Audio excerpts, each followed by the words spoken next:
Adventurous kids, explore with education and learning what a wild life is in the Everglades. I want to explore the Museum of Discovering Science. What plants do butterflies like? I want to know about Key West Adventurous Kids, learning and fun. Adventurous Kids!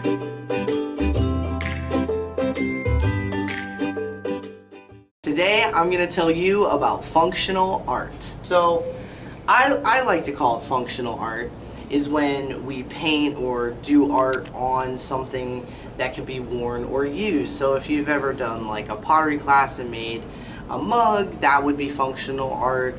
Or so I have some examples here. So I've painted on these hats. This I did for a friend, that's his logo. And then I have this hat here that I did that was kind of like a funky take on a night in the forest, right? So I have those, and then these are a little worn because I used to wear them a lot, but in their heyday they were nice and crispy. I did this, by hand I did the painting, I did the ombre, and I was inspired by a sunrise and a sunset for these.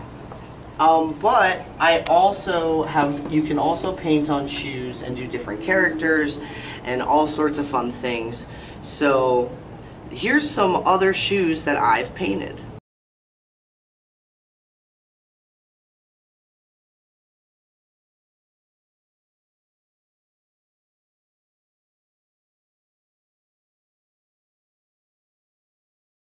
So today I thought I would take you through a pair of shoes that I started and laid down a base on one of them, and I thought I would show you how to put down a base on the other. So similar to these Nikes, I was inspired by a sunrise at the beach and a sunset or nighttime maybe in the forest.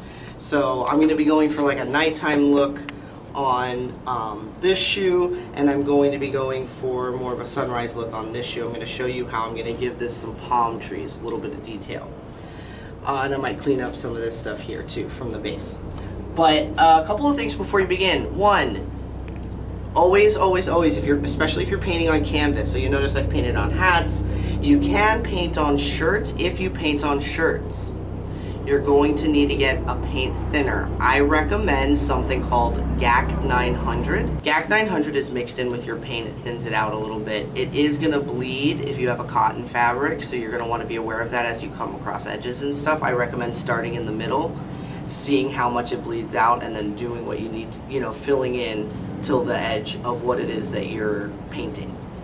The other thing that you should do that I haven't done here because I like to live on the edge is you should get what's called painter's tape and tape along the edges here. Now you see I was very diligent and very careful, and I even still got just a teeny smidge on the rubber parts here, especially right over here. So you want to cover here with painter's tape.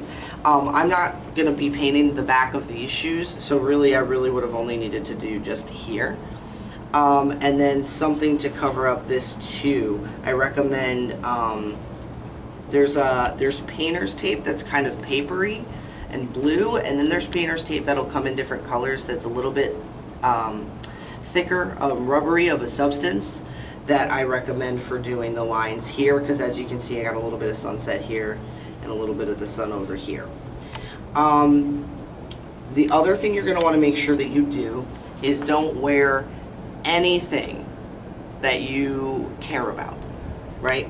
I'm wearing an old shirt and I have this nice smock that goes on top, and so if I get paint on this, it's not a big deal. You'll see me throughout the video, I'll put my paint brush right on my shirt because I don't care if I get paint on it, right? You're going to be working mostly with acrylic paints, and acrylic paints are forever, right? That's why we're putting them on the shoe. It's why they last so long. So just be sure that you put a tarp down, you protect anything that you don't want stained. My patio tragically has paint splattered all over it. I have to repaint. So the other thing you're going to want to do is get your brushes. I have some brushes here. I like a mixture let's take these out. I like a mixture of, like, I have this flat brush that I use to go along the edges here and along the sides, and this even thinner one for harder to reach places. These got into these crevices right in here. So a lot of painting and doing art is being patient, waiting for it to dry, and picking the right tools to get at the areas that you're working with. So as you can see for this one, I laid down a base and I have a lot of different color schemes going on.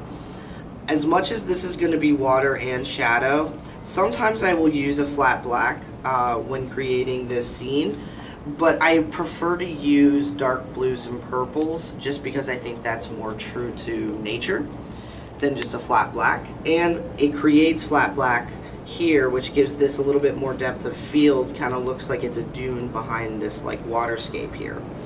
I started at the top with a red and worked my way down. I threw in a little bit of hot pink with the hot orange to give it a warmer feel. And then yellow down here at the bottom that got nice and mixed in, giving it that sort of, the sun is right here shooting all of its rays. What I'm going to do is work with the blues and the purples to make a dark color for shadow, and I'm going to come up here and I'm going to create some palm trees. I'm going to show you a technique to do that, add that great detail. So what I want to do first is I want to get this going. I'm going to do, now this is a brand of paint that is very expensive, so I'm going to try and be a little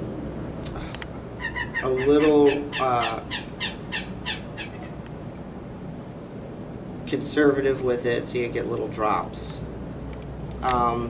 because actually I'm getting impatient. I'm going to do something, like I said, I like to live on the edge. I'm going to do a little, ooh, see? What I was trying to avoid doing. And I'm going to get some of that blue going, and I have to do that exact same thing with this one because it is clogged. Take care of your paint bottles, kids, so that they don't clog up later when you need them. Alright, so what I'm going to do is I'm going to take the big flat brush, I'm going to use my smock to dry it off, and I'm going to just start to refill in some of this line here.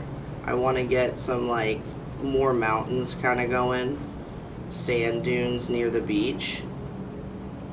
I'll fill that in there, edge it out with the brush. Sorry if you can't see. I've never painted on video before. I've only ever painted in the darkness of my condo. But I will say the thing about painting that I really enjoy, and the thing that I really like about functional art is that, one, painting and crafting and creating in general is a relaxing, for me, not for everybody, for me, a relaxing activity. I like just focusing on the strokes, you know, being careful and intentional with everything that I do. And when you're done with something of functional art, when you paint on a canvas, it's fun and you can share it with friends. But when you're done painting a pair of shoes, the cool thing about that is that someone gets to wear those shoes. Someone gets to take your art, your thoughts, your creation, your one-of-a-kind piece out into the world on their feet. And then when people stop them and say, hey, those are some super tight shoes, man, where'd you get those kicks? They're like, hey, you know, my buddy, or my son, or my daughter, my grandchild, my niece, my nephew, whomever, painted them just for me. They thought of something I would like, and they created that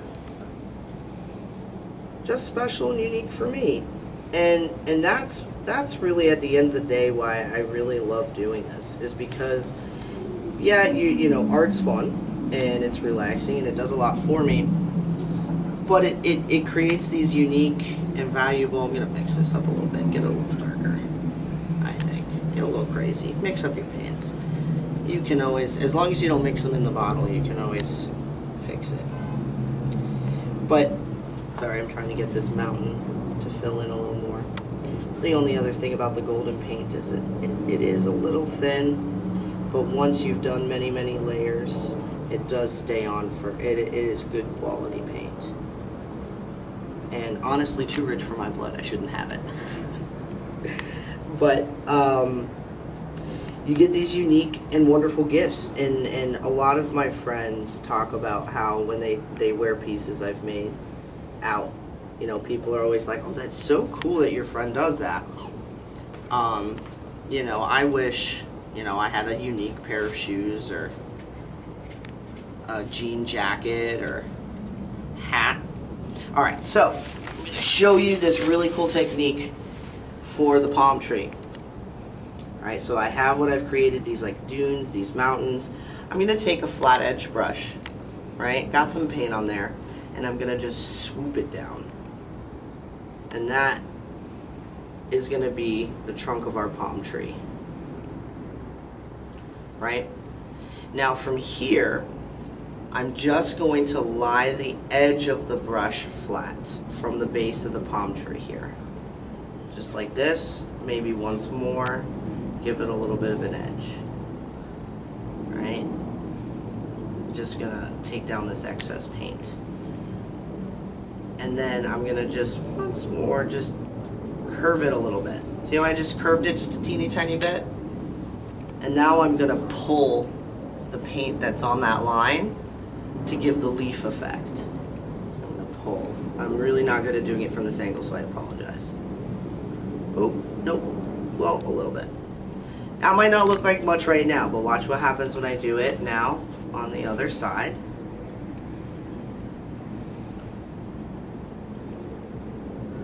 It's starting to look like a palm tree, right? Now I'm going to give it one up top. I'm going to go up and over just a teeny tiny bit. And pull it down. Pull it down. That was a good one. Pull it down. Right? Look at that. I'm going to do one more. I'm getting greedy. I'm going to do one more. I'm going to try to keep it as thin as possible coming out this way. I'm going to curve it just a smidge. And now I'm going to pull, pull, pull, pull, pull. Look at that. Actually, let me even out that pull. There we go. Now that uneven spot there in the middle just looks like a natural tree. Right? Part of the leaves. So now we have palm tree on this side. Now I'm going to do a smaller one. And the reason I'm going to do a smaller one is it's going to give this sunset scene a little depth of field. It's going to look like it's not just a flat static image, right? So on top of this hill that looks very far away, well, not on top, maybe a little part ways down, I'm going to do again, I'm going to pull that straight line for the base, but see how it's just a little bit smaller. Give me a minute to get in there.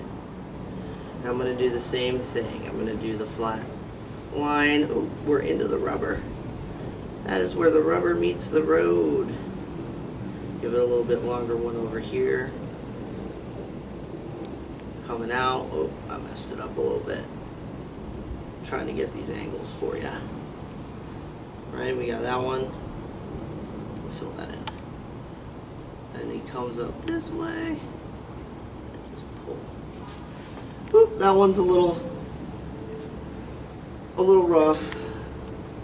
But the cool thing about art is it's all fixable. Because it's all just a unique perspective. There we go. I'm just going to make it look like it's kind of a wonky leaf, I think. Right? And we can do one more teeny tiny guy right in front of the sun, coming right out of that crevice right there. And actually, I'm going to switch. I'm getting very confident with that brush. I'm going to find a smaller flat brush. Maybe I'm going to use this, and then I'm going to use a different flat brush to pull. But I'm going to use this little guy to make the lines. I like that blue more than I thought I would. I'm going to be honest with you. Alright, so again, I'm going to pull this line here.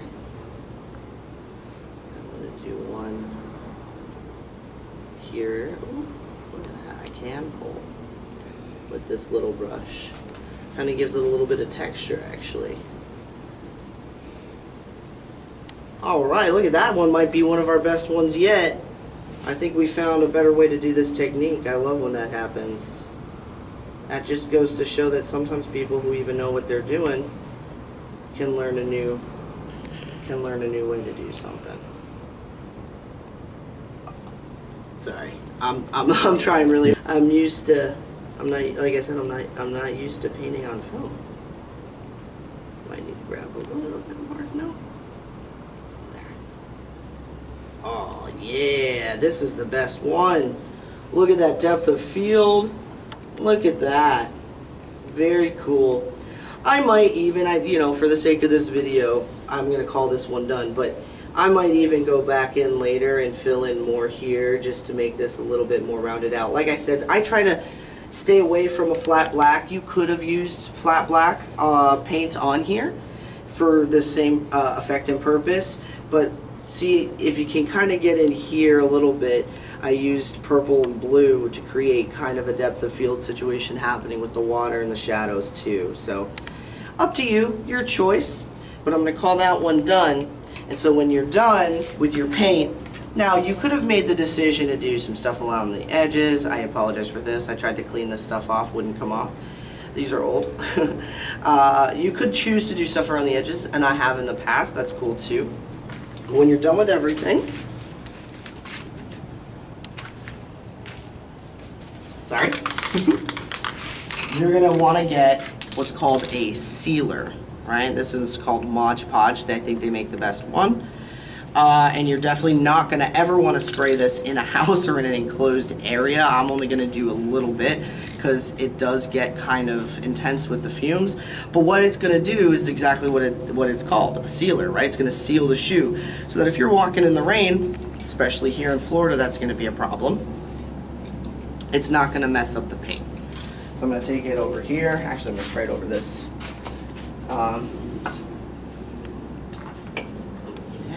Alright, so I'm just going to not get in close because that's going to make the paint run, and you do want to wait till the paint is dry, but I'm just going to give it a quick little, just like that. And oops, maybe that was even a little too much. And now I'm going to set it in the sun to dry. And that shoe is done. Alright, now let's lay the base on the other shoe. One of the other things that you want to consider when you're painting a shoe or putting any type of art on anything is you want to use pictures of inspiration. I looked at a lot of pictures of sunrises and sunsets for my sunrise sunset inspired art that I've created. So today I'm going to be looking at a picture that is not painted on a shoe. And I don't know if you want to get in here. I know we were trying to avoid this, but forgot to send that one to you. That is on me. Got it. So that's the inspiration. It's not going to look exactly like that, but I kind of want to get that that light to dark on the outer side, lighter more towards the middle, and then do maybe some trees. I probably won't do the trees here today. We're just going to show you the base. So because we want that dark to light sort of look, we're going to use something that a technique that I love doing. It's my favorite thing. It's called an ombre effect. We're going to blend the colors in to each other. Again, one of my absolute favorite things to do when I'm painting. I'm going to just dry this off on my smock. And again, I'm living on the edge, living dangerously. You should have this little area taped up. I'm going to go very slow. I'm going to be very gentle and careful. I'm going to go with purple. It's my darkest color on the outside. And I'm just going to get as close as I can. Now this part is going to take some time.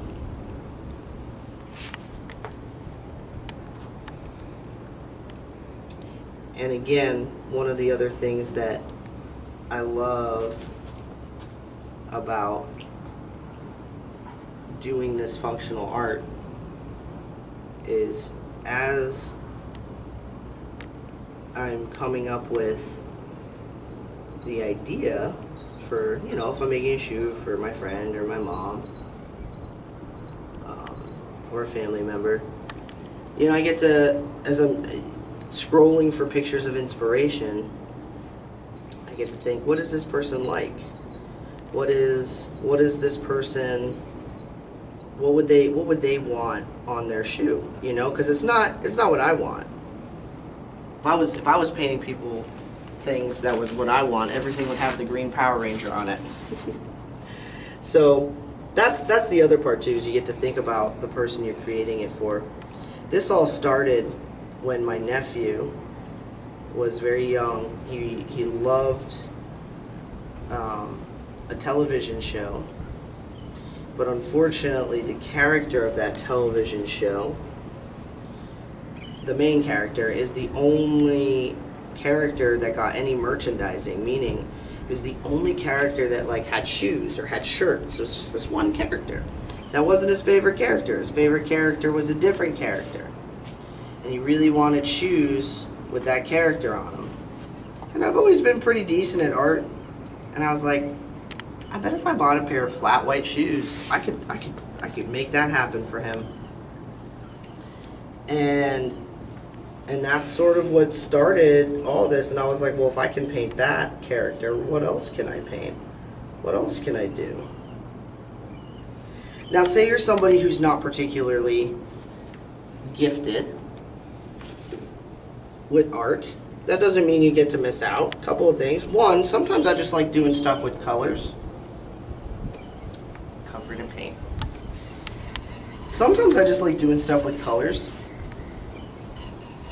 But also, you can buy tracing materials on Amazon or in art stores that you print out the character or the thing that you want. You lay it on that. You lay it flat on this like thin charcoaly type paper, and you trace over the image on top. And what it will do is leave an etching of the image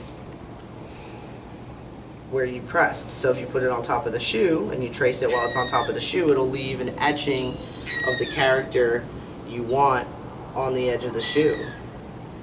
I've used that for more complicated characters. I try not to. It's a pride thing for me, but it is something you can do. So I'm going to loop it round with purple and then blue, and then on the inside I'm going to go lighter with this green. I think is going to give it an interesting glow. So again, one of the things that takes the longest when you're doing this is waiting for things to dry, or in fact putting down a base. That's why I put down the base on the other shoe before we started, so that you could see. And as you can see right now, it doesn't look like much. It kind of looks like, oh my goodness, that's not art. That is like someone just threw purple at the wall and hoped for the best. Which sometimes that is art. We call that a Jackson Pollock. But it will become something, right? It's very very malleable, meaning it can change, art and paints. See how I'm being very, very careful at the edges here. I really should be using a smaller brush. I love living on the edge. Now what I'm doing is I've reached into the blue and I'm just overlapping with the purple. And look, see how I'm even like dabbing it a little bit and then rubbing it in, right? So now you can't even see where purple stopped and blue began. And I kind of want that, right? I want that sort of bleeding of the colors to come together to create this sort of effect where the purple and the blue are one. Which is probably deeper than it actually is, but I like to think of it that way. It's a very relaxing thing when you're focused on the plan you have in your head, fixing in real time when the plan breaks. It's very, I think of it almost like meditation, right? You know, when you think about what meditation really is, it's repeating thoughts and actions to sort of clear your mind, to get clarity. I've had a lot of big life revelations happen while I've created my best art. And I really, you know, like I said, it's not for everyone, you know? Not everyone finds that. See, now I'm dipping back into the purple to keep blending. Because I want that purple to be visible. I don't want it to be completely overtaken by the blue. You know, actually, the more I do this, the more I'm thinking instead of a night sky, we might go with a galaxy. That would be pretty cool. I could get a galaxy out of this. And that's what I'm talking about. That changing in the moment, you know, and being okay with that, right? Because I know for me in my everyday life, I have a hard time coping sometimes with change of plan or change of situation. I'm gonna wait for that plane to pass.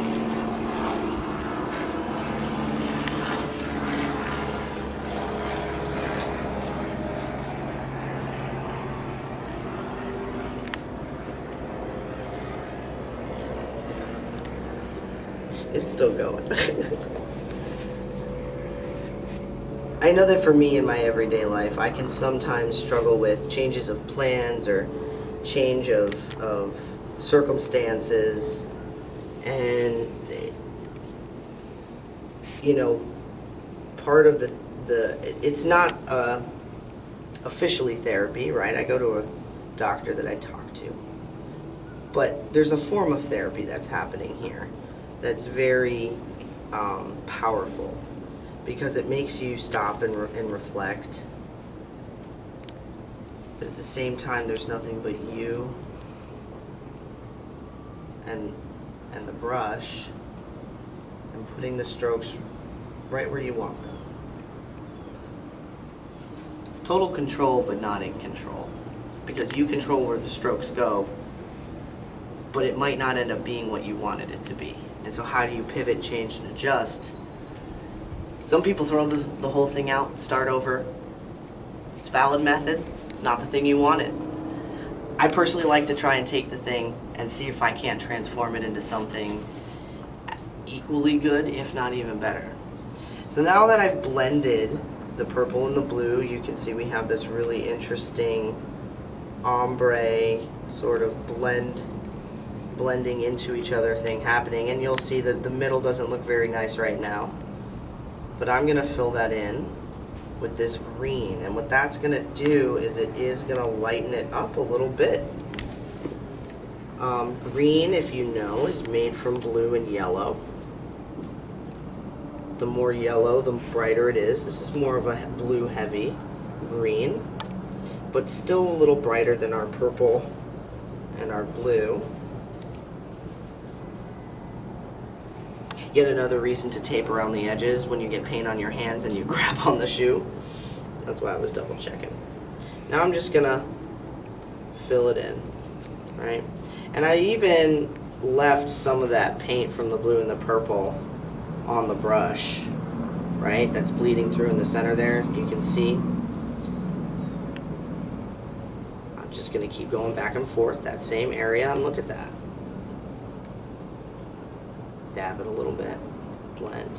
Und we're blending. Sometimes it's fun to do a silly accent.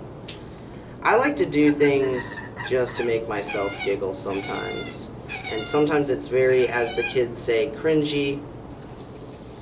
But, you know, if you're not laughing, what are you even doing? You know? I'd much rather be laughing than be super serious. See, now I let this dry a little too long. So I'll just take this blue and purple, dip it up, kind of do a little bit more blending here. Keeping the green. See how that fixed that right up? That's what I'm talking about. Like, you have a plan, didn't work out. That paint dried too long. You're getting lines. What do? You mix up your paint a little bit. You do a little dab situation. Dab. There are kids watching this going, don't do that. Don't do that, Lucas. It's okay. It's my whole brand. And as you can see, I'm going to add a little bit more green. Do not put the paintbrush in your mouth if you are someone who will choke on it. I am just someone who wishes he had more hands, because I got too many things to do. Pull this excess paint up. Some people think the more paint the better. Sometimes it is better to go conservatively with the paint. One, so you're not wasting the paint, but two, as it is expensive. But two,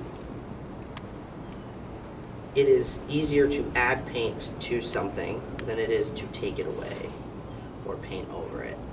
So it is important to make sure when you're doing a big gob of paint that there's a lot of real estate on what you're painting in which to spread said paint, because otherwise you end up with a situation. So you see how it's all starting to kind of just blend together. I kind of want like a swirly situation over here. So like maybe it's like in the center.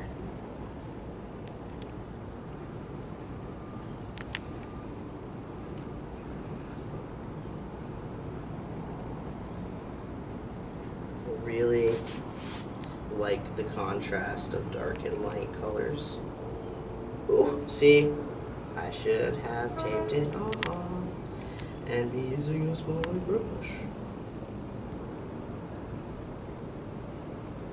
But look, we're coming up on the end here. I think I'm getting to a place where I like the blend. Just need to sort of figure out this bottom. It's looking good. So I was going to do a forest, but I got to be honest with you guys. I think I've decided instead that it's a galaxy. So when it sets, and I would have to wait about 4 or 5 hours for it to set, so we're not going to make you wait on that. But I'll tell you what I would do to add some detail to this galaxy backdrop. Alright, as I continue to blend, we have this beautiful teal here in the middle, surrounded by this deep, gorgeous purple and blue for a really unique galaxy image. I would take white paint, and you're going, whoa, white paint? Yeah, white paint. And see how I'm just lightly dusting? I'm kind of just letting it become what it's going to be here. I would get white paint, water it down just a smidge, just like a droplet, just like a bloop, just a little.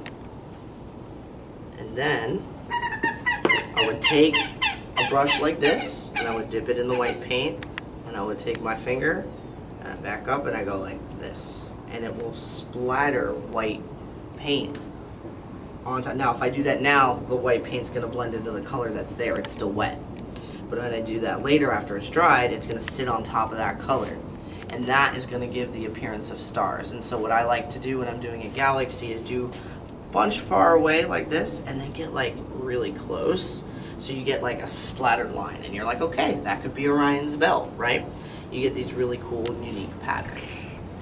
So I think that's going to be where I call it on this shoe today. So you've seen how to put down a really cool base for the shoe or the hat or the jacket or whatever it is that you're painting. Now, if you are painting something leather, like these Nikes over here, that is going to be a different preparation process. But for canvas or jean, you just paint on there, plan it out. You've seen how to do a base. You've seen how to put in a unique technique for how to do details on a beach scene with palm trees. And so I say that's a wrap on this one. Thank you for watching this episode of Adventurous Kids. What did you learn today? Adventurous Kids. Adventurous Kids. What was the most interesting fact? Adventurous Kids. Adventurous Kids. Adventurous